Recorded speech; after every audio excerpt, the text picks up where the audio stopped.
मंजिल उन्हीं को मिलती है जिनके हौसलों में जान होती है। मंजिल उन्हीं को मिलती है जिनके हौसलों में जान होती है। पंखों से कुछ नहीं होता, हौसलों में उड़ान होनी चाहिए, हौसलों में उड़ान होनी चाहिए। जय हिंद दोस्तों, स्वागत है आपको अपने YouTube channel RB math and science में। मैं हूं रामचंद्र वर्मा और आप लोग देख रहे हैं आरबी मैथ एंड साइंस। आप लोगों को पता होगा कि आपके YouTube channel RB math and science पर जवाहर नवोदय विद्यालय प्रवेश परीक्षा क्लास 6 की पूरी तैयारी एकदम शुरू से कराई जा रही है। तो अभी तक आप लोगों ने चैनल को सब्सक्राइब नहीं किया तो चैनल को सब्सक्राइब करके बेल आइकन को दबा लीजिए ताकि वीडियो की नोटिफिकेशन आपको सबसे पहले मिले और आप लोग लाइव क्लास में जुड़ के अब पढ़ सकें अच्छे से। देखिए, हम लोगों ने पिछले क्लासों में नंबर सिस्टम पहला चैप्टर बहुत ही आसानी से सीख लिया है। इस समय चल रहा है पूर्ण संख्याओं पर आधारित 4 आधारभूत संक्रियाएं, जिसमें हम लोगों ने पिछले क्लासेज में सीखा था कि पूर्ण संख्याएं क्या होती हैं, पूर्ण संख्याएं क्या होती हैं, पूर्ण संख्याओं के बारे में हम लोग जाने थे, पूर्ण संख्या। उसके बाद इस पे जो आधारित 4 संक्रियाएं होती हैं उनको हम लोगों ने बहुत ही आसानी से पढ़ा था और सीखा था। तो आज की क्लास उसके आगे स्टार्ट होगी। तो इस सेशन को अधिक से अधिक बच्चों तक शेयर करिए और उसके बाद हम लोग क्लास को शुरू करते हैं। इस सेशन को अधिक से अधिक बच्चों तक शेयर करिए ताकि सब लोग अपनी तैयारी घर बैठे बहुत ही आसानी से आसान भाषा में कर सकें। और महाकाल का नाम लेकर के लाइक दबाइए अधिक से अधिक। चलिए, आज का पहला टॉपिक है इकाई तत्व। आज का पहला टॉपिक है इकाई तत्व। पहला टॉपिक है इकाई तत्व। इकाई तत्वों के बारे में जानेंगे हम लोग। उससे पहले आप लोग अधिक से अधिक शेयर करिए। इकाई तत्वों के बारे में आज हम लोग जानेंगे। देखिए, इकाई तत्व क्या है। वह अवयव, इकाई तत्व के बारे में जानिए। वह अवयव जिससे किसी संख्या में उसको जोड़ने से और गुणा करने से उसके मान में परिवर्तन नहीं होगा। जैसे देखिए, जैसे 5 है, इसमें यदि 1 से गुणा किया जाए तो इसके मान में कोई परिवर्तन नहीं होगा। यानी कि एक जो है यहाँ इकाई तत्व कहलाएगा गुणा के लिए। किसके लिए कहलाएगा? गुणा के लिए। गुणा के लिए एक जो है इकाई तत्व है। और देखिए, 2 में मान लीजिए कि 0 को यदि जोड़ेंगे तो इसके मान में कोई परिवर्तन नहीं होगा। तो 0 होगा इकाई तत्व होगा किसके लिए? जोड़ के लिए। जोड़ के लिए, यानी कि 1 को हम लोग इकाई तत्व कहेंगे और 0 को भी क्या कहेंगे? इकाई तत्व। किस किस के लिए? 1 को गुणा के लिए और 0 को प्लस के लिए, जोड़ के लिए। तो देखिए, इकाई तत्व वह तत्व है जिससे किसी संख्या में जोड़ने या गुणा करने से उस संख्या में कोई परिवर्तन नहीं होता है। उन्हीं अवयव को हम लोग कहते हैं इकाई तत्व। तो मैं उम्मीद करता हूं कि आप लोग इकाई तत्व समझ गए होंगे। बहुत ही आसान है, बहुत ही आसान बात है, लेकिन यह जब सवालों को हल कराया जाएगा तो बहुत ही महत्वपूर्ण हो जाएगा। तो चलिए, इसको समाप्त करते हैं और अगले टॉपिक पर चलते हैं हम लोग और जानते हैं अगले टॉपिक में क्या दिया गया है।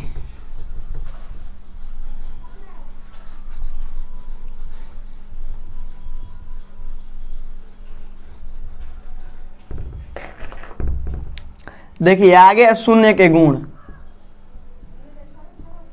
शून्य के गुण, शून्य के गुणों को हम लोग जानेंगे कि शून्य का गुण क्या क्या है।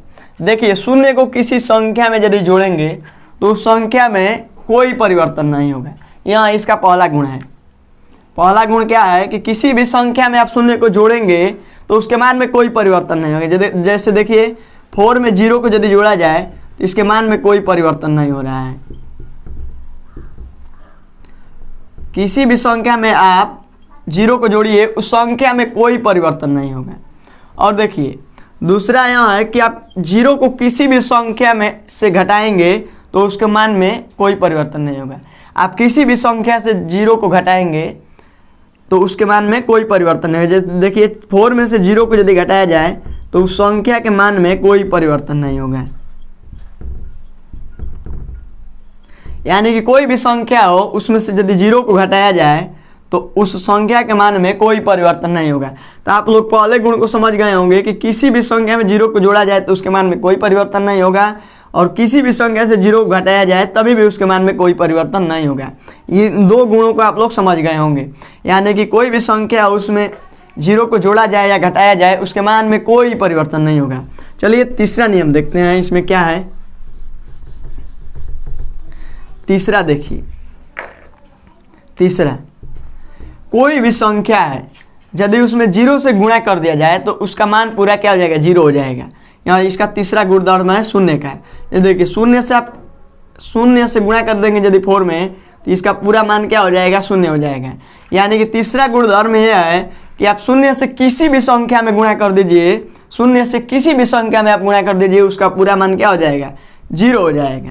कोई भी संख्या उससे आप 0 में गुणा कर देंगे, 0 से उसमें, उसका पूरा मान क्या हो जाएगा, 0 हो जाएगा। यहाँ है तीसरा गुणधर्म। शून्य के गुणधर्मों को हम लोग देख रहे हैं। पहला गुणधर्म है कि किसी भी संख्या में आप 0 को जोड़िए, उसके मान में कोई परिवर्तन नहीं होगा। दूसरा है कि आप किसी भी संख्या में 0 को घटाइए, किसी भी संख्या से 0 को घटाइए, उसके मान में कोई परिवर्तन नहीं होगा। और तीसरा है कि आप किसी भी संख्या में 0 से यदि गुणा कर देंगे तो उसका पूरा मान 0 हो जाएगा।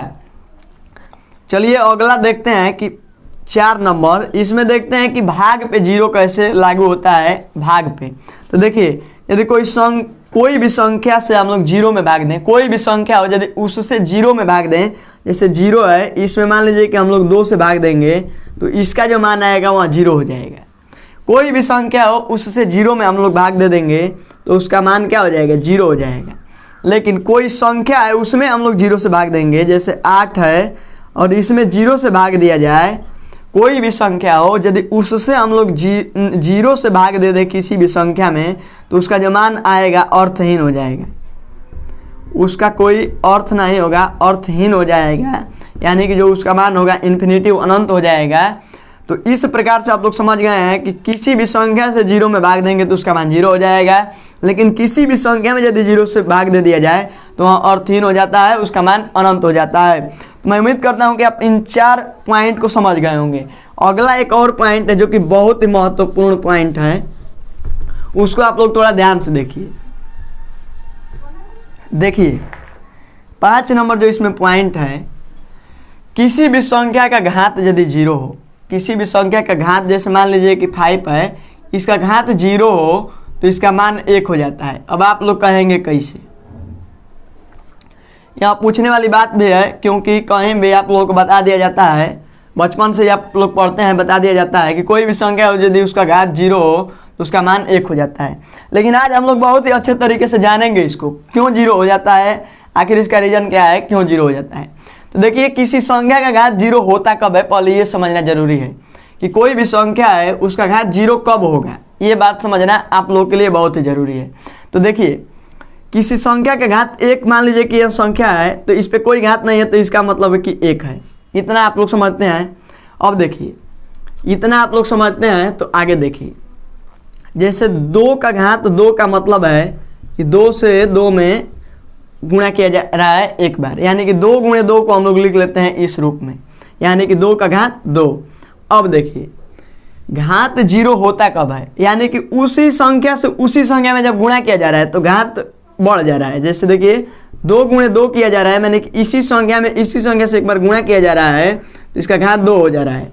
लेकिन यदि इसी संख्या से इसी संख्या में भाग कर दिया जाए, जैसे देखिए 2 भागे 2 कर दिया जाए तो इसका जो घात होगा इतना हो जाएगा। समझ रहे होंगे आप लोग। जब गुणा किया जाता है, जब गुणा किया जाता है तो इसका घात बढ़ जाता है, लेकिन जब भाग किया जाता है तो घट जाता है। यानी कि इस पे 1 घात है और इस पे 1 घात है और यहाँ माइनस हो जाएगा तो कितना हो जाएगा, 0 हो जाएगा। तो इस प्रकार से आप लोग समझ गए होंगे कि 2 से जब 2 में भाग किया जाएगा तो 1 हो जाएगा। उसी प्रकार से यहाँ पे 2 का जब घात 0 हो जाएगा तो यहाँ पे मान क्या हो जाएगा, 1 हो जाएगा। तो मैं उम्मीद करता हूँ कि आप लोग इस 5 पॉइंट को बहुत ही आसानी से समझ गए होंगे। अब चलिए देखते हैं 1 के कौन कौन से गुण हैं, 1 किस प्रकार से कार्य करता है। 1 के गुणों को हम लोग देखेंगे। 1 के कौन कौन से गुण हैं। 1 के गुण, 1 के गुण देखिए। 1 का गुण यही है कि आप किसी भी संख्या में 1 से गुणा कर देंगे तो उसके मान में कोई परिवर्तन नहीं होगा। जैसे देखिए 5 गुणे 1 करिए, इसके मान में कोई परिवर्तन नहीं होगा। यानी कि आप किसी भी संख्या में, दुनिया की कोई भी संख्या उसे 1 में गुणा कर दीजिए आप, उसके मान में कोई परिवर्तन नहीं होगा। कोई भी संख्या उसे 1 से गुणा कर दीजिए, उसमें उसके मान में कोई परिवर्तन नहीं होगा, कोई परिवर्तन नहीं होगा।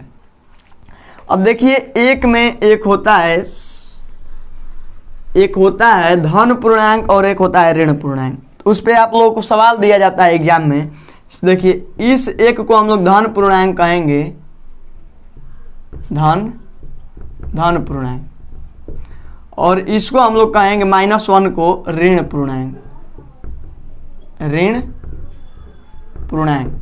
इन दोनों पे सवाल देखिए कैसे दिया जाता है। जैसे आपको सवाल दिया जाएगा कि -1 से 1 में, इसे दिया जाएगा सवाल कि -1 से 1 में दो बार गुणा करने पर गुणनफल होगा। इसको आप लोग समझिए। कह रहा है कि -1 से 1 में 2 बार गुणा किया जाए तो जो गुणनफल होगा क्या होगा। तो देखिए माइनस जो 1 है, -1, इससे -1 गुणे 1 करिए तो जो आंसर आएगा -1 आएगा। अब इसी से हम लोग एक बार और जब गुणा करेंगे तो यहाँ पे हो जाएगा +1, माइनस माइनस कट जाता है और हो जाता है +1। तो देखिए ये जो -1 है इसको 2 बार गुणा किया गया है तो क्या आ जा रहा है, प्लस आ रहा है। और देखिए जब ये माइनस में है तो 2 बार गुणा किया जा रहा है तो प्लस में आ जा रहा है आंसर। अब इसी को हम लोग 3 बार एक बार करके देखते हैं, देखिए क्या हो रहा है।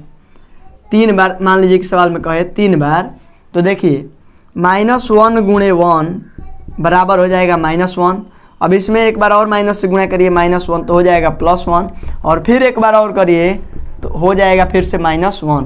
तो देखिए यदि -1 से किसी संख्या में गुणा किया जाए तो जब सम बार गुणा किया जाएगा, यानी कि 2 बार 4 बार 6 बार 8 बार गुणा किया जाएगा तो जो आंसर आएगा प्लस में आएगा। और विषम बार किया जाए यानी कि 1 बार 3 बार 5 बार 7 बार किया जाए तो जो आंसर होगा माइनस में आएगा। तो हम लोग आगे इस पे बहुत ही बेसिक तरीके से, बहुत ही आसान तरीके से सवालों को कल की क्लास में हल करेंगे। तो आप लोग कल शाम 7 बजे आने के लिए भूलिएगा मत, क्योंकि कल की क्लास जो होगी बहुत ही महत्वपूर्ण क्लास होगी और आपके एग्जाम के दृष्टि से सवाल बनाए जाएंगे जो कि आपके एग्जाम में आने के 90% चांसेस होंगे। तो चलिए आज की क्लास यहीं पे समाप्त करते हैं। तब तक के लिए आप स्वस्थ रहिए, मस्त रहिए। जय हिंद।